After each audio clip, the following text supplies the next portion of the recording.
نبی اکرم صلی اللہ علیہ وسلم کا پاک ارشاد ہے، میں نے تمہیں قبروں کی زیارت سے منع کیا تھا، اب قبروں کی زیارت کیا کرو، کیونکہ قبروں کی زیارت کرنا دنیا سے بے رغبتی پیدا کرتا ہے اور آخرت کی یاد کو تازہ کرتا ہے۔ یہ روایت ابن ماجہ میں موجود ہے۔ بخاری شریف میں عبداللہ ابن عمر رضی اللہ عنہما فرماتے ہیں کہ نبی اکرم صلی اللہ علیہ وسلم نے میرا کندھا پکڑتے ہوئے ارشاد فرمایا، تم دنیا میں ایسے رہو جیسے تم مسافر ہو یا راہ گزر۔ ابن عمر فرمایا کرتے تھے، جب شام ہو جائے تو صبح کے انتظار میں نہ رہو، اور جب صبح ہو جائے تو شام کا انتظار نہ کرو۔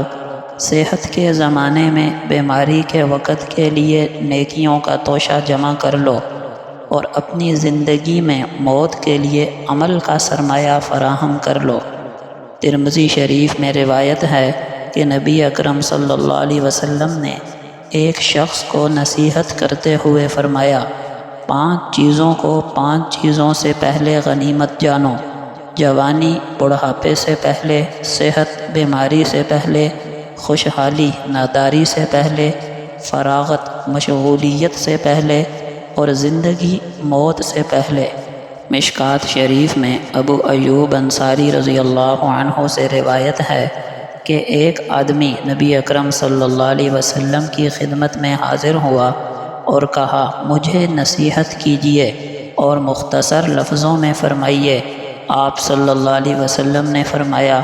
جب تو نماز میں کھڑا ہو تو اس شخص کی سی نماز پڑھو جو رخصت کیا جا رہا ہے، یعنی جس کی زندگی کی آخری نماز ہو، اور ایسی بات منہ سے نہ نکالو جس کے بارے میں کل عذر پیش کرنا پڑے، اور جو کچھ لوگوں کے پاس ہے اس سے قطعی طور پر مایوس ہو جاؤ۔ مشکوٰۃ شریف میں عقبہ ابن عامر رضی اللہ عنہ سے روایت ہے کہ نبی اکرم صلی اللہ علیہ وسلم نے فرمایا، جب تم دیکھو کہ اللہ تعالیٰ گناہوں کے باوجود کسی بندے کو اس کی خواہش اور پسند کے مطابق دنیا کی نعمتیں دے رہا ہے تو سمجھ لو کہ یہ خدا تعالیٰ کی طرف سے ڈھیل ہے۔ پھر آپ صلی اللہ علیہ وسلم نے یہ آیت تلاوت فرمائی۔ ترجمہ: جب وہ ان باتوں کو بھول گئے جن کی انہیں نصیحت کی گئی تھی تو ہم نے ان پر ہر چیز کے دروازے کھول دیے، یہاں تک کہ جب وہ دی ہوئی نعمتوں میں مست اور مگن ہو گئے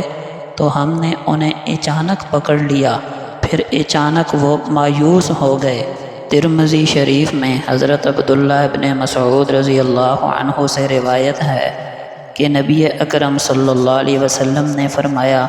روز قیامت انسان کے قدم اپنی جگہ سے ہٹ نہ سکیں گے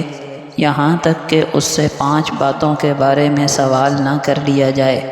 عمر کن کاموں میں گنوائی، جوانی کی توانائیاں کہاں صرف ہوئیں، مال کہاں سے کمایا، کہاں خرچ کیا، جو علم حاصل ہوا اس پر کہاں تک عمل کیا۔